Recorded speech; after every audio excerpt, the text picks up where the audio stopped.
As-siyamu junnah, kata Nabi Muhammad.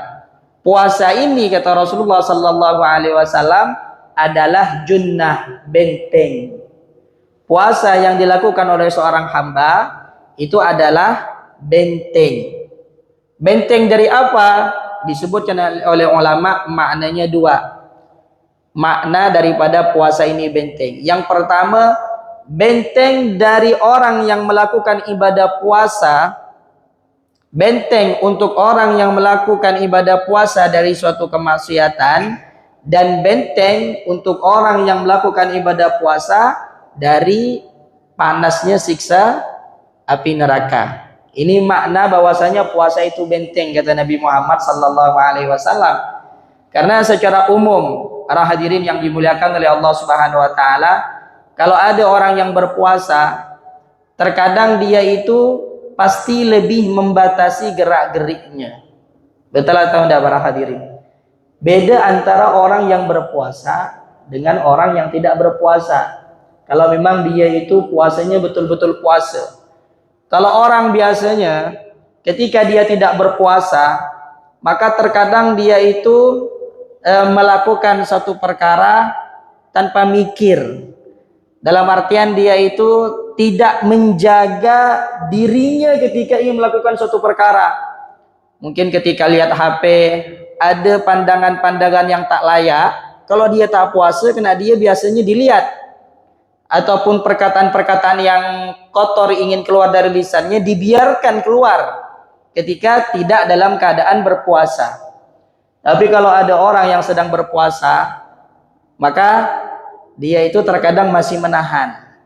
Lihat di HP ada pandangan-pandangan yang tak bagus, ada pandangan-pandangan yang diharamkan oleh Allah untuk dilihat, di-scroll sama dia. Kenapa? Sekarang aku lagi puasa. Sekarang aku lagi puasa. Ataupun ketika ada orang yang memancing emosinya, maka dia akan lebih bersabar, akan lebih mampu untuk menahan amarahnya. Kenapa? Karena dia sadar bahwasanya dia sekarang sedang berpuasa.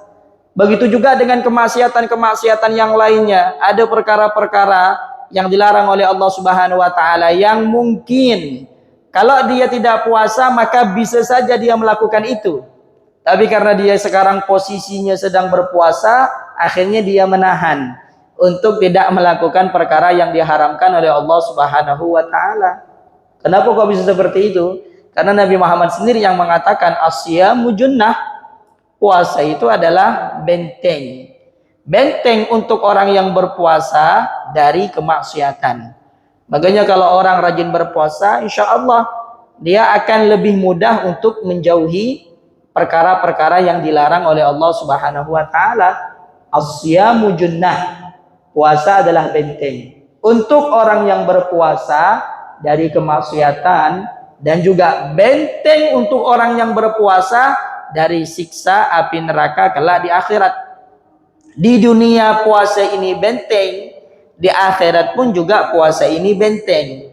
Di dunia puasa itu benteng bagi orang yang berpuasa dari kemaksiatan, di akhirat puasa itu benteng untuk orang yang berpuasa dari panasnya api neraka Allah Subhanahu wa taala.